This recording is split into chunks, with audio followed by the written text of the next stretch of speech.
The 2026 Oscars premiered this Sunday, so here's my ranking of every Best Picture nominee from worst to best, with the worst in this case still being pretty good.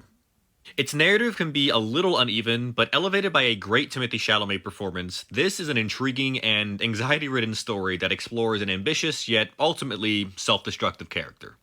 Some of its characters and ideas are a little underdeveloped, but this still manages to be a well directed and visually stunning interpretation of a classic story topped with two standout performances.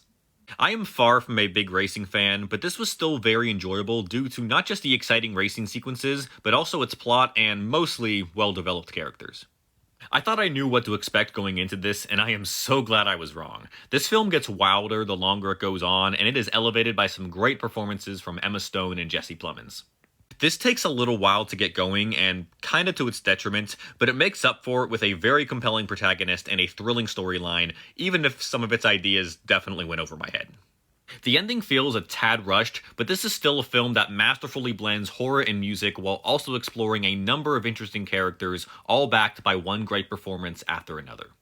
Full of layered characters complemented by some stellar performances, this was an incredibly touching story about family that I still find myself pondering over because of how deep an emotional chord it struck with me. A profound story about love and loss, this one tugged at the heartstrings a lot more than I was expecting and is elevated by some phenomenal performances from Jesse Buckley and Paul Mescal, even if the latter isn't given quite as much to do at first.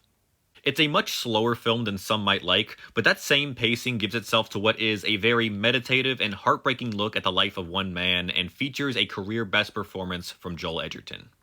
Not every character is given the same depth, but this poignant and well directed story manages to deliver some incredible performances and exciting action, all within a seamless blend of genres. Those are just my thoughts on this year's nominees, but let me know what your favorites are. Obviously, I'm hoping one battle after another wins, but I wouldn't be too upset if anything else in my top 5 ended up getting the award. But let me know your thoughts.